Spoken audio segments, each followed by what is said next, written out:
Oi gente, meu nome é Tainá, esse é o canal do blog Dias Radiantes e que bom que você está aqui. Hoje eu queria compartilhar com vocês a leitura de Contos de Amor, de Loucura e de Morte de Horácio Quiroga. O motivo de eu ler esse livro é o motivo de quase todos os livros que vão estar neste padrão de estampa. Eles fazem parte de uma coleção de clássicos da literatura que eu tenho aqui em casa.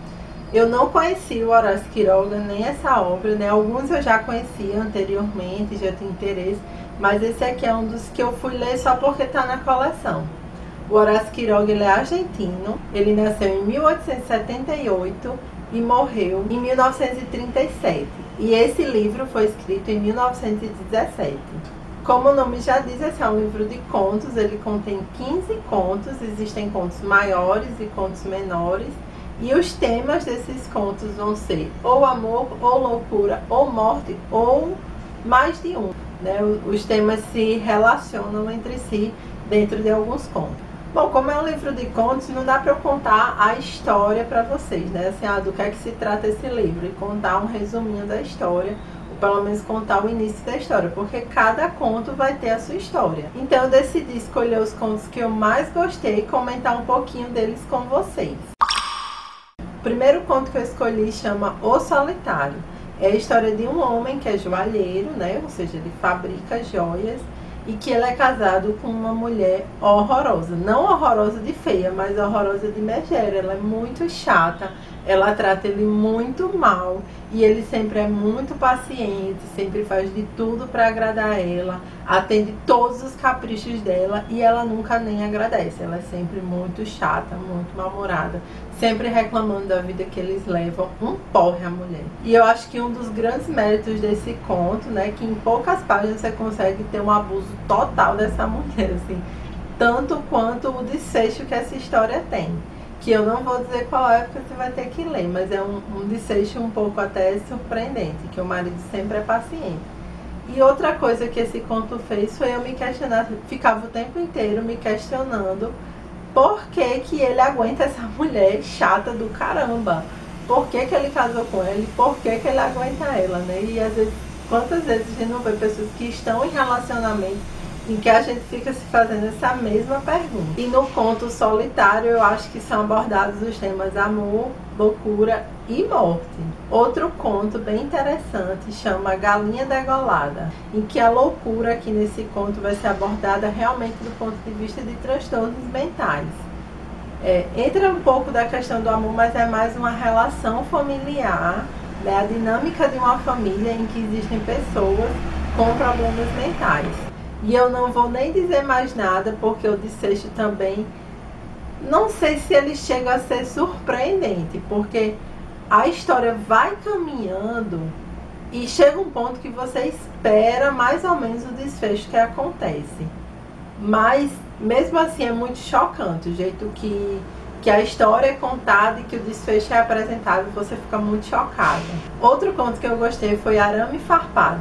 Esse conto é quase uma fábula, porque ele vai se passar só entre animais. Existem 2 cavalos que eles fogem da fazenda que eles vivem e eles vão comendo capim, andando por aí, até que eles encontram as vacas, que são literalmente umas vacas, porque elas são super antipáticas, super chatas, e elas ficam se vangloriando lá do boi, porque para quem não sabe, que não convive com animais e tal, eu também não convivo não, mas eu sei que geralmente assim, são várias vacas para um boi, do mesmo jeito que no galinheiro são várias galinhas para um galo só, né? Então elas ficam lá se vangloriando do boi delas diante desses 2 cavalos. Nesse caso, eu acho que dos 3 temas que se propõe o livro, ele aborda mais a questão da morte, mas também tem outros temas que não estão nesse título aqui, mas que são abordados como o orgulho e a vaidade. É muito legal esse conto. E eu acho que seria mais legal ainda se eu vivesse, se eu tivesse crescido em uma fazenda e convivesse com bois, vacas e cavalos. Eu acho que quem tem essa experiência de vida e que lê esse conto vai ter todo um sentido a mais, vai ser muito mais rico do que foi pra mim, que convive com esses animais assim, indo na festa do boi. Outro conto que eu queria comentar com vocês é o Nosso Primeiro Cigarro. Esse é o título do conto e é o conto da história de 2 irmãos, um menino e uma menina, que tem uma morte na família E aí todo mundo quer poupar as crianças e tudo mais, e eles aproveitam que todo mundo está querendo poupar eles e deixando eles assim bem livres, bem à vontade, fazendo o que quiser para aprontar algumas. E eu fico chocada como esse menino é capetinha. Também é um conto legal para a gente ver como diferentes pessoas se relacionam de maneiras diferentes com a morte, né? Cada pessoa vai ter um jeito de lidar com a morte e de encarar a morte, inclusive as crianças. Outro conto que eu queria comentar é A Meningite e a Sua Sombra. Como o nome já tem uma doença no título, a gente sabe que tem alguma coisa a ver com morte, mas o ponto principal é o amor, né? Então é mais uma historiazinha de amor que tem uma coisa ali com a morte de pano de fundo. E por fim eu queria falar do conto Os Mensá.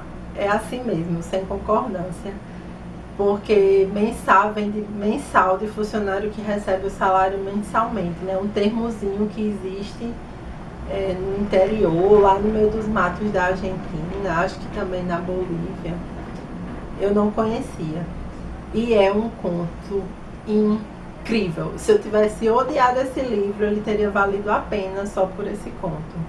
Nesses mensais são trabalhadores que são pessoas de cidades pequenas, que não têm muitas oportunidades de trabalho na vida. E aí eles vêm não é um capataz, porque eles não são escravos, né? Mas vem um cara lá, coloca eles dentro do barco, sobe rio acima e eles vão colher madeira na floresta, né? Pensando aqui na realidade do Brasil, seria como pegar trabalhadores do interior, do Nordeste e levar para o Amazonas de barco para eles colherem madeira, né? Derrubarem árvores para as madeireiras. Toda a lógica de sistema de endividamento que essas pessoas entram e que não conseguem mais sair desse tipo de vida, né? A gente vai acompanhar dois amigos nesse conto e um deles está bem insatisfeito com essa situação, está pensando em fugir porque ele está meio doente e mesmo assim ele tem que trabalhar. As condições precárias não só de trabalho, mas de vida e o tipo de existência que essas pessoas levam. E assim, o final é muito trágico.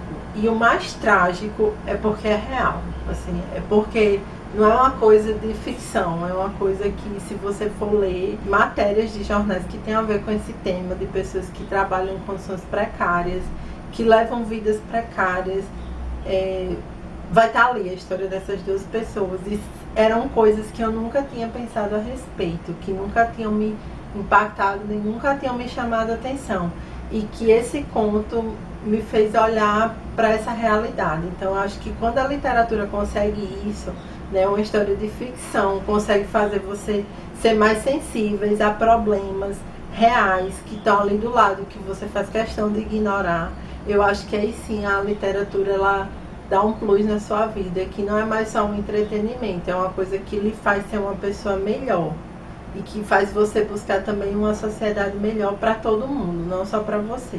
Bom, é isso, gente. Eu espero que vocês tenham gostado dos contos que eu comentei. Se você já leu esse livro e gostou de outro conto que eu não falei aqui, me deixa aqui nos comentários. Se gostou desse vídeo, por favor, clique em gostei e se inscreve no canal. Um beijo e até a próxima. Tchau!